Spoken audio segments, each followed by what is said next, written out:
1 लाख करोड़ रुपए का धंधा चल रहा है। ये आप देखिए, हमारे प्रधानमंत्री जी और अदानी जी एक साथ खड़े हैं। एक हैं तो सेफ हैं, एक हैं तो सेफ हैं। एक कौन है? एक नरेंद्र मोदी जी हैं, अदानी जी हैं, अमित शाह जी हैं। सेफ हैं तो कौन सेफ है? अदानी जी सेफ हैं। कष्ट किसको होगा? धारावी की जनता को होगा। 1 अरबपति को 1 लाख करोड़ रुपए देने की बात है। ये बैकग्राउंड मैं आपको दे रहा हूं। हमारी सोच है कि महाराष्ट्र के किसानों को, गरीबों को, बेरोजगार युवाओं को मदद की ज़रूरत है। रोजगार, महंगाई मेन इश्यूज हैं।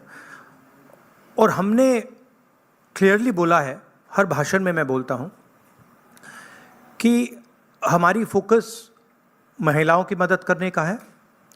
3,000 रुपये हर महिला के बैंक अकाउंट में हम डालेंगे। फ्री बस ट्रैवल होगा महिलाओं के लिए। किसानों के लिए 3 लाख रुपए तक का कर्जा माफ होगा। सोयाबीन के 7,000 रुपये प्रति क्विंटल। प्याज के किसानों के लिए fair price committee. Fair MSP कपास के किसानों के लिए। कास्ट सेंसस जो हम तेलंगाना में, कर्नाटक में करवा रहे हैं, वो हम महाराष्ट्र में करवाएंगे। हम जानना चाहते हैं और महाराष्ट्र की जनता को बताना चाहते हैं कि किसकी कितनी यहाँ पे भागीदारी है, कितना पार्टिसिपेशन है, किसकी कितनी आबादी है। हम चाहते थे कि दिल्ली सरकार इसको करे। पार्लियामेंट हाउस में मैंने साफ बोला है, नरेंद्र मोदी जी के सामने बोला है कि हम कास्ट सेंसस करवाएंगे। ये देश के सामने सबसे बड़ा मुद्दा है। तकरीबन 50% एस्टिमेट है, 50% पिछड़ा वर्ग है। उनकी कहीं पार्टिसिपेशन नहीं है, सरकार में नहीं है, कॉर्पोरेट इंडिया में नहीं है, मीडिया में नहीं है। 15% दलित हैं, 8% आदिवासी हैं, उनकी भी कोई पार्टिसिपेशन नहीं है। तो कास्ट सेंसस सेंट्रल पिलर है हमारी स्ट्रेटजी का। हमने पार्लियामेंट हाउस में मैंने कहा है 50% रिजर्वेशन की दीवार भी हम तोड़ देंगे। वो भी प्रधानमंत्री करना नहीं चाहते हैं।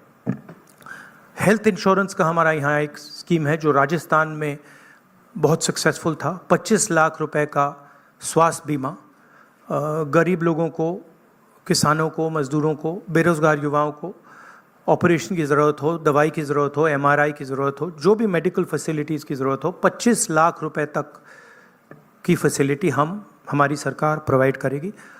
और फाइनल जो युवा हैं, जो नरेंद्र मोदी जी की पॉलिसीज़ ने, नोटबंदी ने, GST ने जिनको बेरोज़गार किया है, उनके लिए अनएम्प्लॉयमेंट अलाउंस 4,000 रुपये का मंथली, और 2.5 लाख जो सरकारी नौकरियां हैं उनको हम कमिट कर रहे हैं कि उनको हम आपके हवाले करेंगे।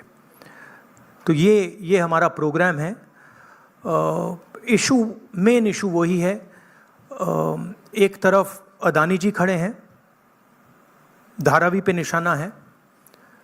महाराष्ट्र की जो धन है उस पर निशाना है। मुंबई के नेचर को चेंज करने का लक्ष्य है। और दूसरी तरफ हमारे किसान, मजदूर, युवा जो एस्पायर कर रहे हैं, जो सपना देख रहे हैं, जिनका सपना हर रोज़ महाराष्ट्र की सरकार तोड़ रही है। तो ये लड़ाई है। Thank you. एक एक करके मैं अभी बता रहा हूँ। एक मिनट। बिल्कुल, अभी आपने बड़ा अच्छा व्यवस्थित रखा। इससे पहले आप सवाल शुरू करें, राहुल जी से मैं आग्रह करूंगा कि आपके सामने कुछ और भी कुछ ऐसा दिखाएं। एक सेकंड, वो क्या था? व्हाट वाज द नारा दैट मोदी जी गेव? क्या है? एक है तो सेफ है। हाँ, यस, दैट वाज। ये देखिए, इधर लाइए भैया इसको।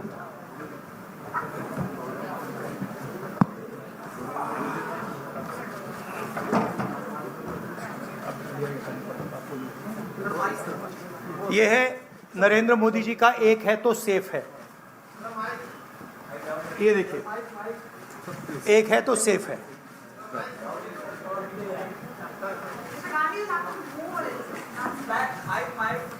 Oh, it's heavy.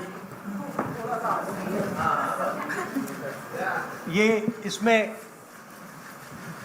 एक है तो सेफ है, ये नरेंद्र मोदी जी की महाराष्ट्र सरकार की स्ट्रेटजी है, हम आपको ये दिखाना चाह रहे हैं। मुश्किल खुलता है ये पकड़िए, ये देखिए, एक है तो सेफ है, देख लीजिए। और ये स्ट्रैटेजी का लक्ष्य है, देखिए, एक है तो सेफ है, धारावी का मैप है, ये भी दिखा दीजिए, दूसरा पोस्टर दीजिए। ये एक लाख करोड़ रुपए का धंधा चल रहा है। ये आप देखिए, हमारे प्रधानमंत्री जी और अदानी जी एक साथ खड़े हैं, एक हैं तो सेफ हैं, और ये लक्ष्य है। तो उन्होंने अपना नारा दिया है, हम उनका थोड़ा नारे को आपको समझाना चाहते थे। धन्यवाद राहुल जी। ये अच्छा है। इसको पीछे रखेंगे। अच्छा, वो पोस्टर भी लगा दो साइड पे, पकड़ लो पीछे। यहाँ एक इस साइड पकड़ लो बस। हाँ, बताइए भैया। एक सेकेंड, आलोक देशपांडे, इंडियन एक्सप्रेस। राहुल जी, आप हमेशा कहते आए हैं कि महाराष्ट्र के डीएनए में कांग्रेस है। तो जब से ये इलेक्शन का मुद्दा शुरू हुआ, जब विकास का मुद्दा था, तो आज वो आके कटेंगे तो कटेंगे, वोट जिहाद इन मुद्दों पे आके रुक गया है।